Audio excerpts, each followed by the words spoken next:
Dios es fiel. Él ha estado cuando más necesite, aunque repetidas veces le falle. Mi Dios es fiel. Dios es fiel. Me perdona cuando vuelvo a confesar. Veo el sol cada mañana al despertar. Mi Dios es fiel. Dios es fiel aunque pasen los años. En cualquier situación de la vida, siempre está extendiendo sus manos, ofreciéndonos una salida. Dios es fiel, es fiel.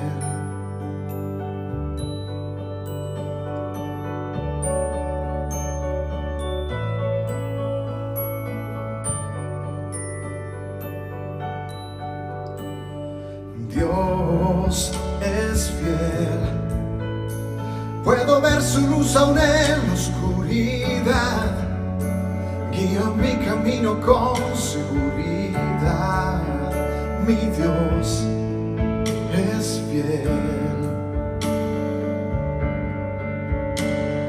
Dios es fiel.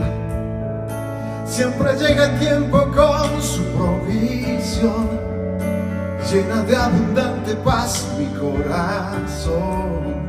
Mi Dios es fiel. Dios es fiel aunque pasen los años. En cualquier situación de la vida, siempre está extendiendo sus manos, ofreciéndonos una salida. Dios es fiel aunque pasen los años. En cualquier situación de la vida, siempre está extendiendo sus manos, ofreciéndonos una salida.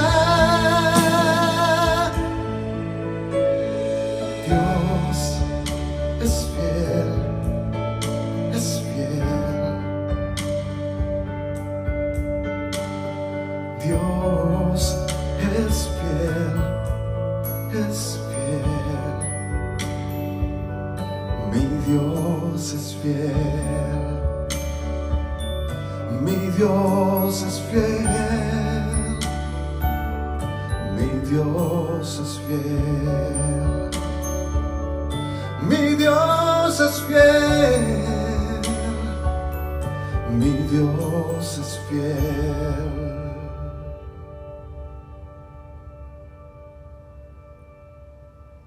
Dios, te damos muchas gracias porque tenemos la posibilidad de disfrutar este tiempo juntos, y oramos, Señor, también para que puedas tomar nuestras vidas y hablarnos en este momento, enseñarnos a ser libres, en el nombre de Jesús.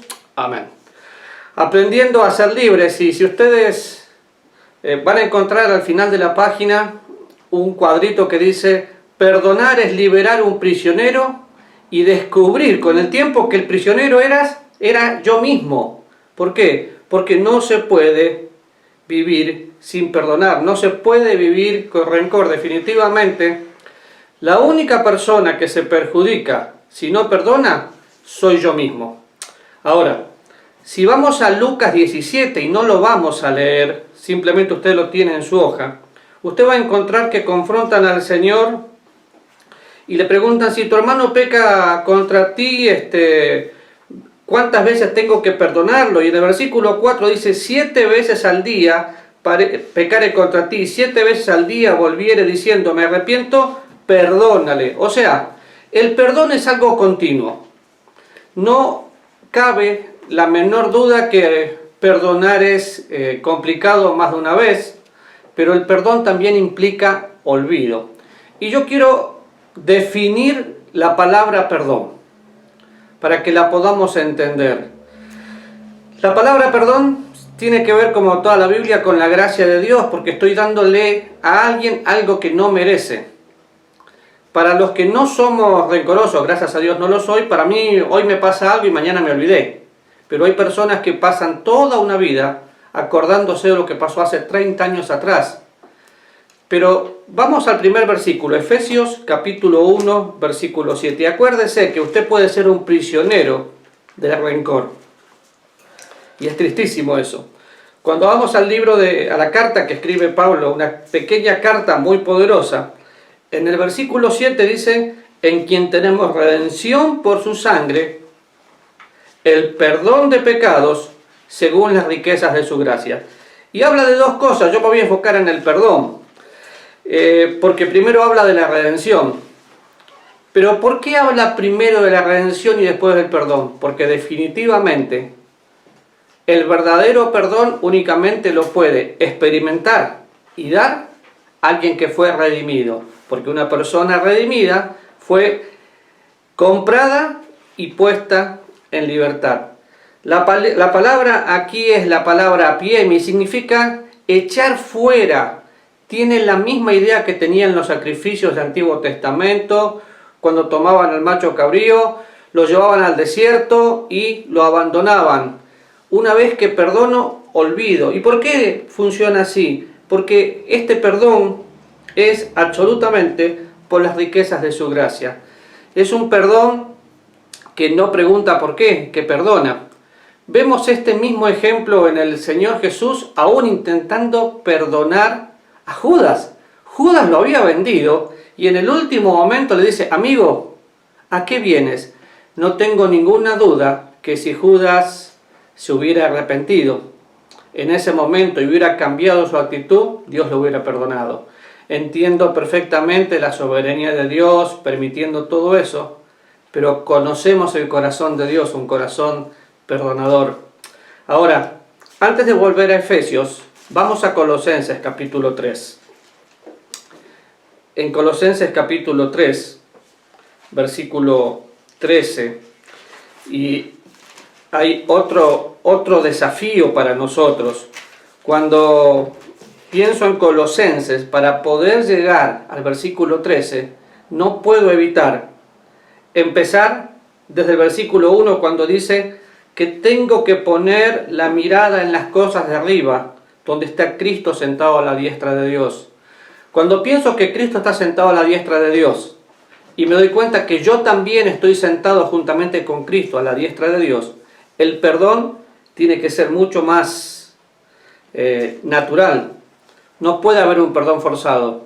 El perdón no es una actitud de mi boca, no es una actividad de mi boca, es una actitud de mi corazón, que nace únicamente para aquellos que son redimidos, que son puestos en libertad, que sabes quiénes son en Cristo. Y fíjense, para entrar un poquito en contexto, en el versículo 12 dice, vestíos pues como escogidos de Dios. Capítulo 3, versículo 12. Santos, amados, de entrañable misericordia, de benignidad, humildad, mansedumbre, paciencia, soportando unos a otros y perdonando unos a otros. Si alguno tuviere queja contra otro, de la manera que Cristo os perdonó, así también hacedlo vosotros. Y sobre todas estas cosas, vestidos de amor, que es el vínculo perfecto. 2 veces me habla de vestirme. Cuando pienso en la palabra vestirme, tiene que ver con la justificación por fe. ¿Por qué? Porque Dios somos revestidos en Cristo, coloca su vida en nosotros. Aquí la palabra es más interesante todavía porque me habla de soportar y perdonar unos a otros. De hecho, en varios domingos les dije que teníamos que pensar en la cantidad de unos a otros que hay en la Biblia. Pero fíjese en su hoja. La palabra carizomai tiene que ver con la gracia de Dios, con algo que yo no merezco. Y significa demostrar gracia, o sea, perdonar a los que no merecen. Piense por un minuto y seguramente va a tener 1 o 2 o 3, ojalá que ninguna, Dios quiera que ninguna, una lista de personas que en algún momento le dañaron. Le dañaron con una palabra, con una actitud, le hicieron algo que a usted no le gustó. Entonces, usted las sigue tratando, pero no las perdonó. Bueno, cuando yo entiendo que fui perdonado, entonces debo perdonar. Y esa es la idea del versículo 13. Por eso, 2 versículos antes me habla de vestirme como escogido de Dios. Me tengo que vestir como Cristo. Así que encontramos en el Efesios 1:7, tomar el pecado y dejarlo ir, para que nunca más vuelva. Si pensamos, un día Dios tomó nuestros pecados, los puso en Cristo, los clavó en la cruz, y nuestros pecados desaparecieron y fueron echados al fondo del mar, y Dios nunca más se acuerda. Si pensamos en Colosenses, yo perdono, no importa lo que me hayan hecho, no pongo condición, perdono. ¿Por qué tengo que perdonar si la culpa fue del otro? De paso, cuando 2 personas tienen problemas, si alguien no toma la iniciativa, nunca se soluciona el problema. Yo soy el primero que tengo que perdonar. Ahora fíjense, volvemos a Efesios, y sería una carta para estudiarla completa. Cuando voy a Efesios capítulo 4, el Señor se ocupa de darme una lista de cosas que no tienen que existir en la vida del cristiano. Por supuesto, entre ellas el perdón. Pero empieza diciendo en el versículo 27, no deis lugar al diablo. Y me da la lista de cosas que tengo que hacer, pero piense, no des lugar al diablo. ¿Saben que nos guste o no nos guste aceptar esto? El mundo entero está bajo el maligno y el príncipe de este mundo es Satanás. Entonces, si Satanás puede hacer que 2 personas estén peleadas, que 2 personas que se dicen cristianas vivan amargadas toda la vida y encima una se cambia de iglesia porque no aguanta la otra, le estoy dando lugar al diablo. Ahora, le abro una ventanita y se toma toda una vida.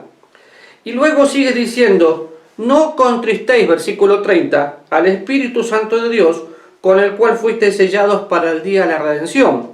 Quítense, desaparezcan de vosotros toda amargura, enojo, ira, gritería, maledicencia, toda malicia.